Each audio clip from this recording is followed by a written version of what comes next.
partager ces photos avec l'ensemble des membres de ma famille par l'intermédiaire de cette application Carrousel.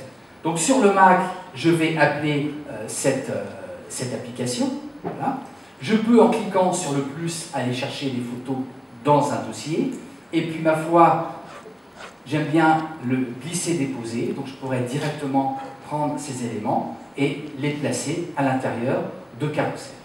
Donc, Carrousel est une application qui va tirer parti de la puissance de mon ordinateur, de mon système d'exploitation. Et une des nouveautés, d'ailleurs, au niveau de Lyon, c'est de permettre à une application de passer en plein écran, comme ceci. Donc là, je suis, je dirais, en mode immersif.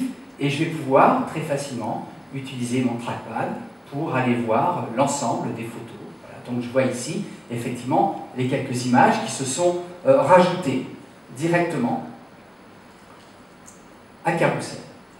Alors, j'arrive sur cette image ici, et cette image, effectivement, est intéressante, mais bon, elle est assez sombre. Donc, il faudrait peut-être que je puisse au moins un petit peu la retravailler avec quelques fonctions de base, et on va retrouver, en fait, quelques outils. On va retrouver d'abord un outil qui va me permettre, pourquoi pas, d'appliquer un style de photo un petit peu particulier. Voilà, comme ceci. Par exemple, celui-là. J'aime bien celui-ci au niveau des couleurs, si ce n'est que la photo est encore assez sombre, mais c'est un style qui a tendance à justement donner des couleurs un petit peu violentes. Bon, c'est quelque chose qui me plaît bien. Maintenant, il faudrait encore que je puisse ajuster la photo. Donc, je vais retrouver ici un bouton d'ajustement qui va me permettre de travailler la balance des blancs.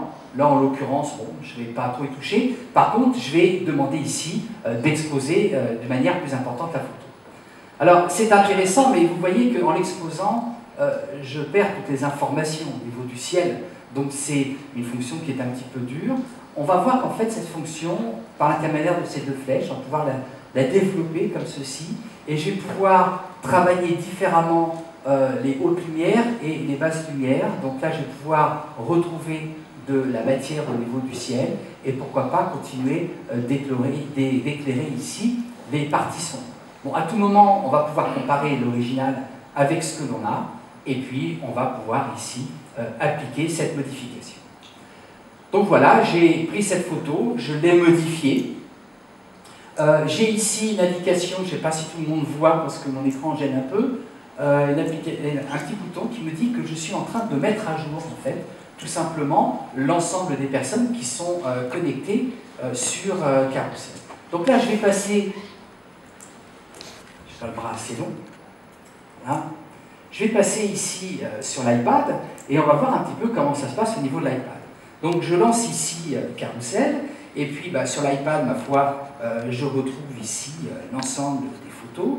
On va voir ici si nos sacs à main se sont chargés. Voilà, on est un petit peu plus bas, je crois. Voilà, donc on voit que les sacs à main sont arrivés. Très bien, hein, je peux vérifier, effectivement. J'ai l'ensemble des sacs à main qui sont arrivés et je vais retrouver cette photo. Et je vois que cette photo s'est mise à jour directement. Alors, c'est pas parce que je suis sur mon iPad ou sur mon iPod Touch ou sur mon iPhone que la photo est juste en consultation. Je peux la manipuler. Je viens sur cette photo et je vais retrouver en bas, tout en bas ici, un bouton Développe qui va me permettre de retrouver l'ensemble des styles.